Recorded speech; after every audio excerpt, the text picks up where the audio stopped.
सभामुख महोदय, मेरा केही प्रश्नहरू छन्। म आफ्नो विचार राख्नुभन्दा पनि प्रश्न राख्न चाहन्छु। लिपुलेखमा भारतले नाका खोलेर चलाइरहँदा किन मौन छ यो सरकार? किन कूटनैतिक वार्ता गर्न सकेन? हस्ताक्षर बिनाको कूटनैतिक चिलखेतो नोटको भरमा किन चुप्पी साँधेर लुकिएर बसेको छ यो सरकार? नेपाली सेनालाई सीमा रक्षामा त्यता पठायो कि सुकुम्बासी बस्तीमै दादागिरी देखाउँदै बस्यो? सीमा बनाउन नसक्नु, सीमा बचाउन नसक्नु, तर सेनाको दुरुपयोग गरेर आफ्नै गरिब जनताको बस्तीमा आतंक फैलाउनुको कारण के हो? त्यसको उत्तर चाहिन्छ हामीलाई। आज देश अभिभावकविहीन बन्न पुगेको छ।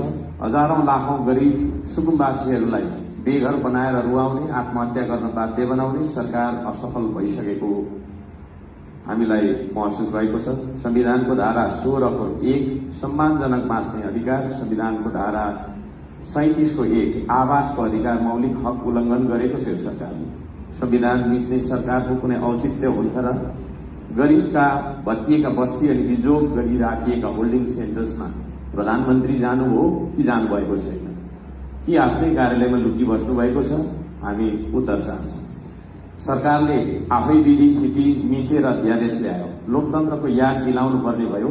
नागरिक सर्वोच्चतालाई संसदको सर्वोच्चताले स्थापित गर्दछ। संसद छल्नु भनेको जनमत नमान्नु हो, लोकतन्त्र नमान्नु हो।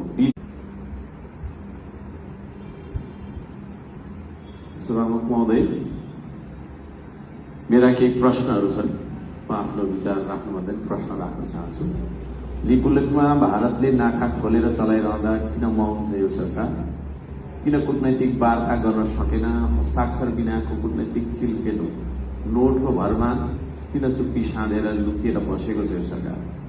नेपाली सेनालाई सीमा रक्षामा त्यता पठायो कि सुकुम्बासी बस्तीमै दादागिरी देखाउँदै बस्यो? सीमा बनाउन नसक्नु, सीमा बचाउन नसक्नु, तर सेनाको दुरुपयोग गरेर आफ्नै गरिब जनताको बस्तीमा आतंक फैलाउनुको कारण के हो? त्यसको उत्तर चाहिन्छ हामीलाई। आज देश अभिभावकविहीन बन्न पुगेको छ। हजारौं लाखौं गरिब सुकुम्बासीहरूलाई बेघर बनाएर रुवाउने, आत्महत्या गर्न बाध्य बनाउने सरकार असफल भइसकेको हामीलाई महसुस भएको छ। संविधानको धारा 16 को 1 सम्मानजनक बाँच्ने अधिकार, संविधानको धारा 37 को 1 आवासको अधिकार, मौलिक हक उल्लङ्घन गरेको छ यो सरकारले। संविधान मिच्ने सरकारको कुनै औचित्य हुन्छ र?